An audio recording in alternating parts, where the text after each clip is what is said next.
6 अगस्त 1945 Japan के Hiroshima शहर में गर्मियों का दिन चल रहा था। मंडे का दिन था। बड़े अपनी जॉब्स और छोटे अपने स्कूल्स में जा रहे थे। सुबह के तकरीबन 8:10 पर लोगों को अमेरिकन बोइंग B-29 एयरक्राफ्ट आसमान में नजर आता है। तकरीबन 8:15 पर इस जहाज से कुछ नीचे गिरता है। लोगों ने अपने ख्वाब में भी नहीं सोचा होगा कि ये एक एटॉमिक बॉम्ब होगा। इस एटॉमिक बॉम्ब को नीचे जमीन तक गिरने में तकरीबन 43 सेकंड का टाइम लग जाता है और जैसे ही ये एटॉमिक बॉम्ब नीचे जमीन पर गिरता है तो पलक झपकते ही सब कुछ खत्म हो जाता है। जिस जगह पर ये एटॉमिक बॉम्ब गिराया जाता है वहाँ का टेम्परेचर तकरीबन 4000 डिग्री सेल्सियस तक पहुँच जाता है। एक चुटकी में ही 80,000 से भी ज्यादा लोग मारे जाते हैं। ये सब सुनने के बाद हमारे जहन में सिर्फ एक ही सवाल आता है कि क्यों गिराया गया था ये एटॉमिक बॉम्ब, क्यों बनाया गया था एटॉमिक बॉम्ब। तो आज की वीडियो में हम यही जानेंगे। साल 1939 जब हिटलर ने पोलैंड को इन्वेड किया तो वर्ल्ड वार 2 शुरू हो गई। वर्ल्ड वार 2 शुरू हुई तो एक एक करके बहुत सी कंट्रीज इस जंग में धकेली गईं। ये जंग दो बड़ी पावर्स के दरमियान थी। एक तरफ थे नाज़ी जर्मनी, इटली और जापान जिन्हें एक्सिस पावर कहकर बुलाया जाता था, और दूसरी तरफ थे ग्रेट ब्रिटेन, सोवियत यूनियन और यूनाइटेड स्टेट्स जिन्हें एलाइड पावर या एलाइज कहकर पुकारा जाता था। एलाइड पावर्स में चाइना और फ्रांस भी जुड़े हुए थे। शुरुआत में अमेरिका की पूरी कोशिश थी कि वो इस जंग का हिस्सा नहीं बनेगा, क्योंकि वर्ल्ड वार 1 के बेकार एक्सपीरियंस के बाद उसने सोच रखा था कि एशिया और यूरोप के दरमियान कुछ भी हो वो इसका हिस्सा नहीं बनेगा। लेकिन जब 7 दिसंबर 1941 को जापान ने पर्ल हार्बर पर अटैक किया तो मजबूरन अमेरिका को भी जंग में आना पड़ा। पर्ल हार्बर पर अटैक करने की वजह ये थी कि जापान उन कंट्रीज को जो यूरोप के अंडर थी उन्हें ऑक्युपाई करता जा रहा है। अमेरिका ने जब ये देखा कि एक तरफ तो हिटलर है जो यूरोप की कंट्रीज के साथ वॉर करके उन्हें ऑक्युपाई करता जा रहा है, दूसरी तरफ एशिया में जापान भी यही चीज कर रहा है। अब अमेरिका अपनी मिलिट्री का इस्तेमाल करके तो वर्ल्ड वार 2 में हिस्सा नहीं लेना चाहता था, पर अमेरिका को इन्हें रोकने के लिए कुछ तो करना पड़ना था। तो अमेरिका ने सोचा क्यों ना जापान के खिलाफ कोई इकोनॉमिकल एक्शन लिया जाए। तो अमेरिका कॉपर, आयरन और स्टील की एक्सपोर्ट्स जापान को देना बंद कर देता है। अमेरिका को उम्मीद थी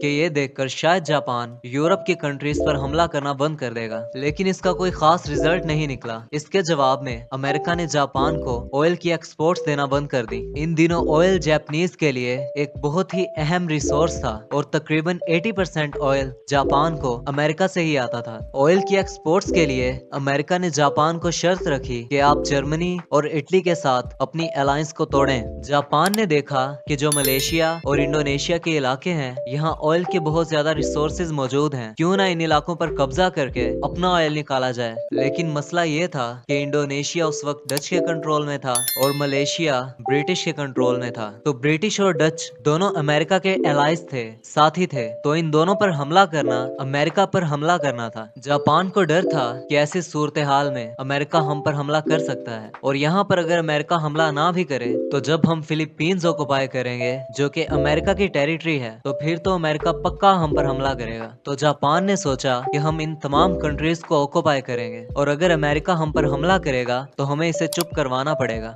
जापान ने सोचा कि अगर अमेरिका के साथ हमारी जंग ज्यादा लंबी चली तो हम हार जाएंगे, क्योंकि अमेरिका ज्यादा पावरफुल है। तो जापान ने सोचा कि अगर हम अमेरिका के तमाम एयर बेसिस को तबाह कर दें, उनके तमाम फाइटर जेट्स को तबाह कर दें, तो कैसे अमेरिका हम पर हमला करेगा। तो इसी सोच के साथ जापान ने 7 दिसंबर 1941 को अमेरिका के पर्ल हार्बर बेस पर अटैक किया था। तकरीबन 350 जापानीज नेवी के एयरक्राफ्ट यूएस एयर बेस पर हमला करते हैं और 2 घंटे के अंदर अंदर 19 यूएस नेवी के शिप्स, 188 मिलिट्री एयरक्राफ्ट और तकरीबन 2000 से ज्यादा यूएस मिलिट्री के लोग मारे जाते हैं। और इसके कुछ ही देर बाद जापान फिलीपींस पर कब्जा कर लेता है और इसके बाद अमेरिका भी ऑफिशियली डिक्लेयर कर देता है कि अब वो भी वर्ल्ड वार 2 का हिस्सा है। अमेरिका को देखकर चाइना और ब्रिटेन भी जापान के खिलाफ जंग का ऐलान कर देते हैं। इसी दौरान नाज़ी जर्मनी और इटली जापान के साथ खड़े हो जाते हैं और यूएसए के खिलाफ वार डिक्लेयर कर देते हैं। तो 1941 के एंड तक वर्ल्ड वार 2 अपनी पीक पर थी। इन तमाम बड़ी कंट्रीज ने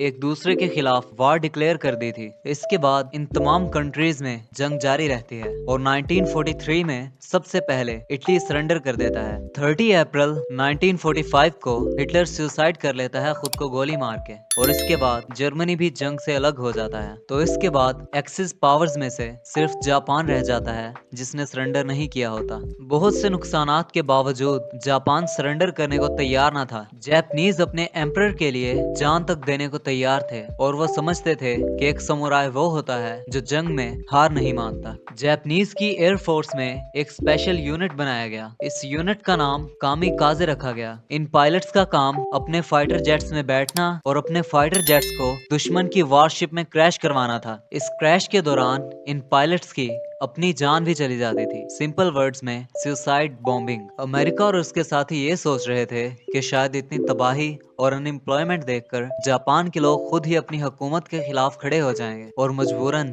जापान को सरेंडर करना पड़ेगा, लेकिन ऐसा हुआ नहीं। तो अब अमेरिका ने जापान में अपनी मिलिट्री को भेजने का फैसला किया। अमेरिका ने इस ऑपरेशन का नाम ऑपरेशन डाउनफॉल रखा। अमेरिका और जापान के दरमियान आखिरी बड़ी जंग बैटल ऑफ ओकिनावा लड़ी गई थी। ये बैटल 1 अप्रैल 1945 से 22 जून 1945 तक लड़ी गई थी। दरअसल ओकिनावा जापान के साथ आइसलैंड है। अमेरिका अपनी आर्मी को इन आइसलैंड्स पर कब्जा करने के लिए भेजता है। अमेरिका सोचता है कि इन आइसलैंड्स पर कब्जा करने के बाद वो यहाँ से जापान पर हमला करेगा, लेकिन ये ओकिनावा की लड़ाई ही अमेरिका को हैरान कर देती है। जापानीज लोग हार ही नहीं मान रहे थे। हर इंसान अपनी आखिरी सांस तक लड़ने को तैयार था। लगातार जापानीज लोग अमेरिकन आर्मी पर कामिकाजे अटैक्स कर रहे थे।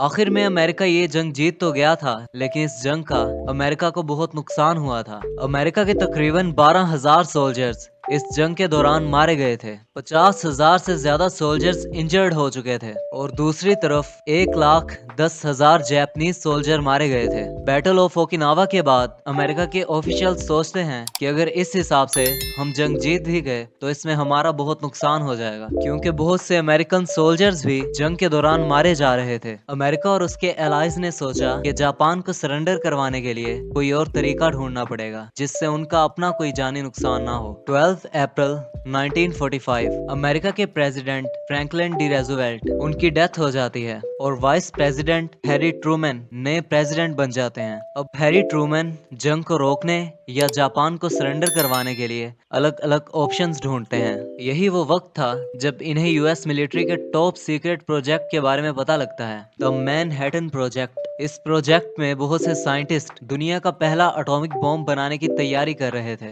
16 जुलाई 1945 को इस एटॉमिक बॉम्ब को पहली दफा टेस्ट किया जाता है। इस प्रोजेक्ट की सक्सेस देखने के बाद ट्रूमैन को भी जंग जीतने का सॉल्यूशन मिल जाता है। तो अमेरिकन प्रेसिडेंट इस एटॉमिक बॉम्ब को जापान पर गिराने का सोचते हैं, लेकिन इससे पहले वो जापान को एक आखिरी वार्निंग देना चाहते थे। इसके लिए अमेरिका, ग्रेट ब्रिटेन और चाइना के प्रेसिडेंट्स मिलकर जापान से अनकंडीशनल सरेंडर की डिमांड करते हैं, और सरेंडर ना करने की सूरत में जापान में शदीद तबाही की धमकी देते हैं। तो 29 जुलाई 1945 को अमेरिका की धमकी के बाद जापान की तरफ से एक रिस्पॉन्स आता है, और जापान अमेरिका की इस धमकी को रिजेक्ट कर देता है। 3 अगस्त 1945 अमेरिकन प्रेसिडेंट अपनी मिलिट्री को ऑथराइज करते हैं जापान पर एटॉमिक बॉम्ब गिराने के लिए। 6 अगस्त 1945 बोइंग B-29 एयरक्राफ्ट जापान के शहर हिरोशिमा के ऊपर से गुजरता है। इस जहाज में एक एटॉमिक बॉम्ब पड़ा था जिसका नाम लिटिल बॉय रखा गया था। 8:15 पर इस एटॉमिक बॉम्ब को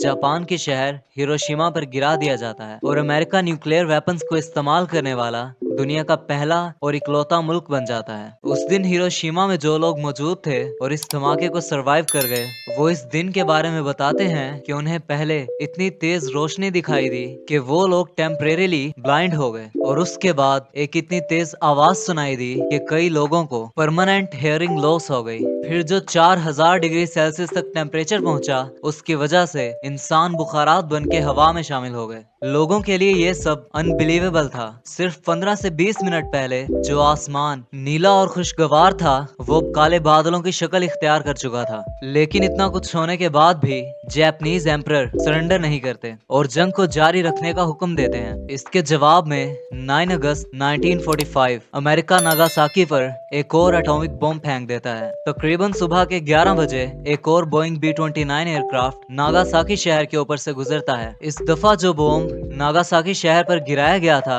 इसका नाम फैट मैन था। इस बॉम्ब से इमीडिएटली 40,000 लोग मारे जाते हैं। इन 2 एटॉमिक बॉम्ब से तकरीबन 2 लाख से भी ज्यादा लोग मारे गए थे। अब इतनी ज्यादा तबाही और अपने लोगों की प्रेशर की वजह से जापानीज एम्परर मजबूरन सरेंडर कर देते हैं। तो ऐसे 15 अगस्त 1945 को इस सरेंडर के बाद वर्ल्ड वार 2 खत्म हो जाती है।